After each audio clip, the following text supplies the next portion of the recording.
ল'ৰাটো ঘিলামৰাৰ এই কিবা হেৰি লক্ষ্যজিত গোহাঁই ঘিলামৰাৰ ল'ৰা সি আমাৰ কদমৰ এজনী বোৱাৰীৰ লগত সি নন ষ্টপ কথা পাতি থাকে আৰু কথা পাতে পাতে সেইটো কাৰণে ইহঁতৰ গিৰিয়েক আছিল আমাৰ লগত সেই কথা পতাৰ কাৰণে মানে ইহঁতৰ ঘৰত ডেইলি কাজিয়া ডেইলি অশান্তি কথা পাতে মানে অশ্লীল ভাষাৰ সীমা নাই ইমান লেতেৰা কথা পাতে কালি যেতিয়া সিহঁতৰ ৰাতি 11টা বজাত কাজিয়া হৈছে হাজবেণ্ড ৱাইফৰ সেই ইয়াৰ কাৰণে কাজিয়া হোৱাৰ কাৰণে মই যিহেতু এটা মহিলা সংগঠনত আছো গতিকে মোক ফোন কৰিলে ৰাতি 11টা বজাত মই আহিলো সিহঁতৰ ঘৰলৈ এই ইহঁতৰ ঘৰলৈ আহিলো আহি যেতিয়া মই পালোহি আহি পোৱাৰ পিছত মইতো মোবাইলটো ললো মানে মই কবলৈ ভাষা নাই আপোনালোকক ই এনেকুৱাই লেতেৰা কথা পাতিছে আজি মানে সিহঁতে লগ কৰিব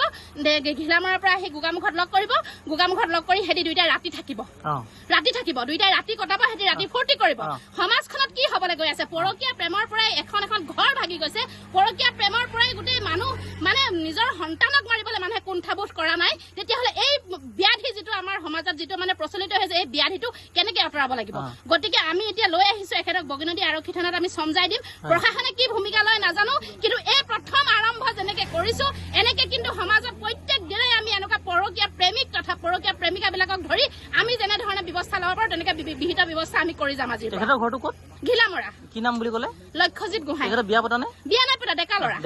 ল'ৰা সি যিগৰাকীৰ লগত ধৰক পৰকীয়া প্ৰেমত লিপ্ত হৈছিল তেখেতৰ ঘৰ কদম যোৰহতীয়া তেখেতৰ ল'ৰা ছোৱালী 5 বছৰীয়া এটা পুত্ৰ সন্তান আছে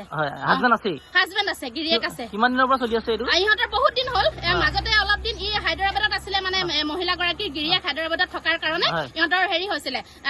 তেতিয়া বহুত প্ৰেম বেছি হৈ আছিলে তাৰপিছত যেতিয়া হায়দৰাবাদৰ পৰা আহিলে তেতিয়া অলপ এটা খাম কাটিছিলে কিন্তু এতিয়া মানে ইহঁতে থাকিব নোৱাৰা অৱস্থা মানে দুইটাৰে কথা নপতাকে থাকিব নোৱাৰে ভিডিঅ' কল নকৰাকে থাকিব নোৱাৰে মানে অশ্লীলৰ সীমা চেৰাই গৈছে মানে অশ্লীলতাৰ গতিকে আজি মানে সিহঁতে উপায় নাপায় দুইটাই লগ কৰিব মানে এনেকুৱা এটা চিটুৱেশ্যন সিহঁতে পৰিৱেশ বনাই লয় কিন্তু যেহেতু মানে 100 গৰু মাৰিলে বাঘৰ মৃত্যু আজি আমাৰ হাতত পৰিলে ক'ৰ পৰা ধৰি আনিলে আজি আমি গোগামুখ চেণ্টাৰৰ পৰা ধৰি আনিছো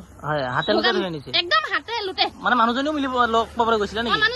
মানুহজনীকটো আমি আনিব লাগিব ন প্লেনিং কৰি তেতিয়াহে আমি তাক ধৰিব পাৰিম কথাটোতো সিহঁতক পাতি থকা হৈছে গোটেইখিনি মিলাই মেলি আজি মানে তাক ধৰি এনেকুৱা ব্যৱস্থা কৰা হৈছে এতিয়া মানুহগৰাকী সন্মতি থাকে নাই যে কথা পাতে যে কেনেকে নাথাকিব ইহঁতৰ দুটা একদম সম্পূৰ্ণ সমিল মিলতে কথা পাতিব কল ৰেকৰ্ডিং আছে আমাৰ লগত কিন্তু যিবোৰ আমি এতিয়ালৈকে আমি ভাইৰেল কৰিব নোৱাৰো মানে ইমানে লেতেৰা কথা আমাৰ ল'ৰা ছোৱালী আছে এইবিলাক আমি ল'ৰা ছোৱালীৰ আগত আমি কেতিয়াও বাহুল্য কৰিব নোৱাৰো এতিয়া কি দাবী জনাব দাবী জনাম মানে এনেকুৱা ধৰণৰ পুলিচ প্ৰশাসনৰ ওচৰলৈ যোৱাৰ লগে লগে আজিকালি মানে পৰকীয়া প্ৰেমৰ কোনো ধাৰা নাই পৰকীয়া প্ৰেমৰ কাৰণে কোনো জেললৈ নাযায় পৰকীয়া প্ৰেম এটা বেমাৰ এটা মানে এইটো মানে এটা ব্যাধি গতিকে এইটো আমি জনসাধাৰণে সকলোৱে লগ লাগি সেইটো আমি বন্ধ কৰিব লাগিব বেলেগ কথা একো নাই ইয়াত গতিকে আমি যি আজি পদক্ষেপ আমি হাতত লৈছো ইমান দিনে মনে মনে আছো বহুত পৰকীয়া প্ৰেম হৈছে বহুত ঘৰ সংসাৰ ভাগি গৈছে মনে মনে চাই আছিলো যে কিবা এটা কাৰণত মানে এইটো বন্ধ হব নেকি বা বুজি পাব নেকি কিন্তু এতিয়া দেখিলো ঘৰৰ নিচেই কাষত এখন সংসাৰ ভাগি যোৱাটো নিবিচাৰো গতিকে আজি তাৰিখৰ পৰা পদক্ষেপ হাতত লৈছো যতে পৰকীয়া প্ৰেমিক বা প্ৰেমিকাক আমি ধৰিম আমি কিন্তু নিজে আইন ব্যৱস্থা হাতত তুলি ল'ম কোন সংগঠনৰ পৰা হেৰি কৰি আমাৰ জাগৃত নাৰী শক্তি মই লখিমপুৰ ধেমাজি 2খন জিলাৰ সম্পাদিকা কিমান দিন হ'ল আপুনি পৰকীয়া প্ৰেমত লিপ্ত হৈ থকা দিন হ'ল মানে মই গুৱাহাটীত আছিলো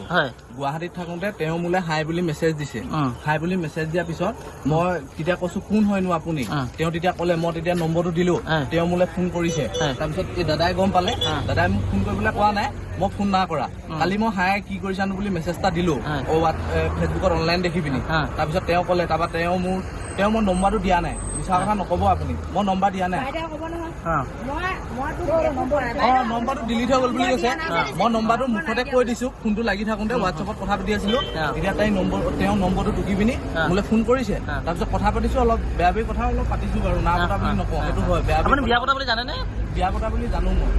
কিন্তু মই সেইবিলাক একো বেয়া কামত যে বেয়া কথা পাতিছো কিন্তু বেয়া কাম একো আপুনি বিয়া পতা নে নপতা মই নপতা ক'ত ঘৰ আপোনাৰ ঘিলামৰা কি নাম লক্ষ্যজিত গোহাঁই তাৰপিছত আজি কি হ'ল ক'ৰবাত ধৰি আনিলে আপোনালোকক মোক গোগামুখতে ধৰিলে প্ৰকৃততে এওঁ মোক কৈছিলে ময়ো কৈছিলো ৰাতি কথা পাতি থাকোতে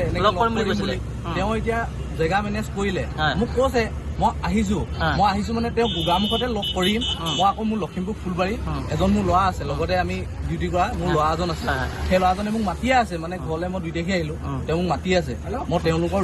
এওঁকো এনেই চাই যাম কিন্তু মই সেইবিলাক বেয়া কামত কচম কৈছো মই সেইবিলাক লিপ্ত কথা পাতিছো কি কাম কৰে আপুনি মই গুৱাহাটীত চিকিউৰিটি কৰিছিলো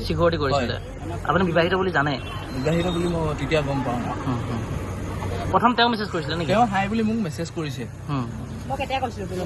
কিয় না কোৱা মিছা কথা নকবা মই নাই কোৱা তোলে মোৰ মেছেজ বুলি হাই প্ৰথম মেছেজটো তুমি দিছা তাৰপিছত মই কৈছো কি কৰি আছা বুলি কোন হয়নো বুলি মেছেজ দিওঁতে তেতিয়াতো মই ফোন নম্বৰটো মই দিয়া হয় মই নহলে নম্বৰটো কৈছো ইমান মিছা কথা নকবা মই নাই কোৱা মিছা কথা তই কৈ আছ সেইটো মিছা কথা ময়ো কোৱা নাই মেছেজ কৰাই নাই হাই বুলি মোবাইলত এতিয়া মোৰ তাত নোলায় এইটো যে চালে প্ৰথম মেছেজটো হোৱাটছএপত কোনে দিছে সেইটো ওলাই পৰিব হোৱাটছএপত নহয় ফেচবুকত চৰি দেই হোৱাটছএপত নহয় দাদা ফেচবুকত কৈছে হাই বুলি কৰিছে তেতিয়া মই গেটত ডিউটিত আছো